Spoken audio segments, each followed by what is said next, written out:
É uma informação que requer que a gente tenha muito cuidado ao tratar dela, até porque tem a família, tem toda uma comoção que existe em torno desse caso, mas eu estava falando agora e eu respeito muito, por conduta pessoal eu costumo respeitar muito aquilo que está acontecendo no entorno dessa investigação. Há um sigilo decretado, portanto não se fala muito, se fala muito pouco, mas eu ouvi de uma pessoa ligada à investigação que se trata de um enredo de terror. E essa é a informação que, infelizmente, ela fica e levanta várias possibilidades. O que aconteceu de ontem para hoje, que é o fato mais novo?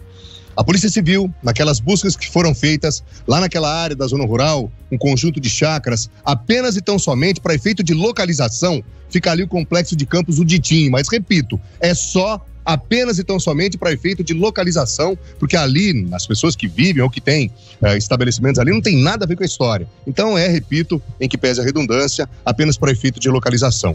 Foi um trabalho bastante difícil, demorou pelo menos umas 4 horas e meia. Os policiais com máscaras, peneiras, com pás inchadas, acabaram encontrando ali naquele local fragmentos de ossos, pequenos pedaços. E o que isso significa? A não ser que o exame de DNA comprove que aqueles fragmentos de ossos são de um animal, são de um bicho da nossa fauna, evidentemente que pode se tratar de uma ossada humana. Não dá nem para dizer que é uma ossada, são apenas fragmentos de ossos, porque tudo, absolutamente tudo daquele corpo se transformou em cinzas. Por essa razão, os policiais então acabaram encontrando apenas alguns fragmentos de ossos. E esses fragmentos de ossos, eles vão ser encaminhados evidentemente agora para São Paulo, para que seja feito o exame de DNA. Já há material para comparação. Aquela mancha de sangue que foi encontrada no carro, há também material genético que foi cedido pela filha da Cláudia, e aí esse exame, repito, vai para São Paulo capital. Porém, ontem, esses fragmentos de ossos, eles foram encaminhados ao IML local. E lá já veio a confirmação. Se trata, sim, de fragmentos de ossos. E que, obviamente, eles podem ser humanos. E por que essa situação é reforçada? Porque ali estavam os óculos de Cláudia Lobo que foram encontrados nessa mesma operação. E aí uma outra informação que ela vem ao encontro de tudo isso que está acontecendo, Bizarro e Cafeu, a APAI confirmou, através de uma nota, que não utiliza nenhum outro lugar, seja na área urbana, seja na área rural de Bauru, para queimar ou descartar materiais inservíveis. Quando a APAI utiliza um espaço para descartar materiais que não servem mais, ela utiliza os ecopontos. De maneira oficial, a APAI deixou clara essa situação. Então, por quê? Ali, naquele lugar, foram queimados documentos, até porque os policiais confirmam essa informação, aquela substância branca que estava ali naquele local onde os policiais fizeram buscas, tudo aquilo ali é resto de papel queimado, uma substância branca que cobria inclusive aquele lugar. Então, por quê? De que maneira alguém ligado à APAI teve acesso àquele local sob a justificativa de que ali iria queimar documentos inservíveis? Ou seja, essa pergunta, ou a resposta para essa pergunta, a Polícia Civil vai trabalhar. E aí tem uma outra história que vem, está ligada, umbilicalmente ligada. Isso reforça ainda mais a possibilidade da participação de mais de uma pessoa. Essa é a informação com a qual a polícia trabalha, inclusive está muito avançada nessa situação. O fato concreto é que quanto mais o tempo passa, a polícia avança de maneira significativa, a polícia está falando pouco e trabalhando muito, e por essa razão avançou muito em tudo aquilo que diz respeito a essa investigação. Aguarda alguns laudos, por exemplo, impressões digitais. Houve lá uma coleta de impressões digitais no carro que é a cena de crime. E muito provavelmente essa coleta de impressões digitais vai reforçar aquilo que já se sabe. Ou seja, Roberto Francischetti Filho estava na cena de crime. Qual é a cena de crime? O carro. Por essa e por outras razões, a polícia segue avançando nessas investigações e nesse exato momento está muito, mas muito complicada a situação do agora ex-presidente da APAI, Roberto Francischetti Filho. Bom, é um caso que está sendo apurado, o Colim naturalmente vai continuar acompanhando. Hoje, às 16h, eu não sei se vocês se recordam, mas nós fizemos um movimento, e eu ajudei na coordenação, do movimento HC Já, que foi a questão envolvendo o Hospital de Clínicas. E a gente teve êxito, juntando todas as entidades, sociedade civil, voluntários. Nós reativamos esse grupo, estimulamos, junto com o Dr. Marcos Cabelo da PM, uma reunião conjunta, e hoje, às 16h, os representantes dessa entidade, inclusive eu, estaremos lá, com a diretoria da APAI para verificar o que é possível fazer como sociedade civil para auxiliar neste momento.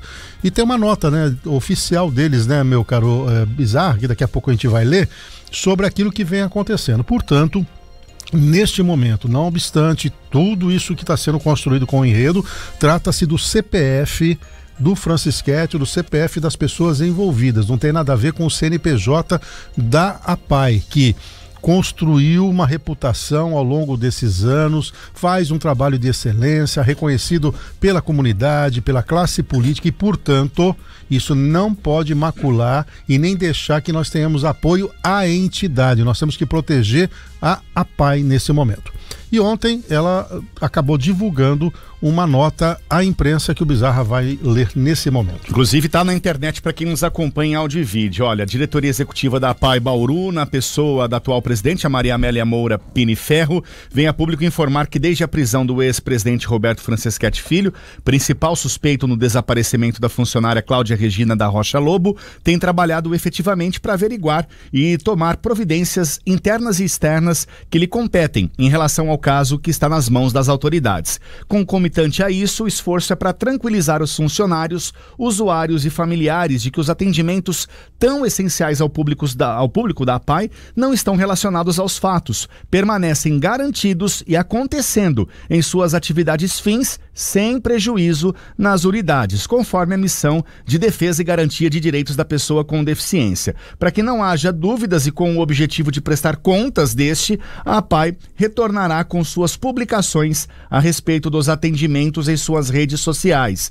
E continuou, é crucial retomar que os fatos apresentados em ambos inquéritos se relacionam diretamente com as pessoas físicas neles envolvidas. Esta diretoria preza pela transparência e curadoria ao divulgar informações. Quanto ao fato do inquérito da investigação do desaparecimento de Cláudia, a diretoria aguarda manifestações das autoridades. E quanto à abertura de inquérito para apuração de irregularidades financeiras na entidade, informa que tomou conhecimento através da imprensa local e que, pese a associação possuir o parecer anual de auditoria independente, a diretoria da APAI Bauru abriu uma sindicância para a verificação dos fatos. Hoje deve haver uma coletiva de imprensa, viu, Café?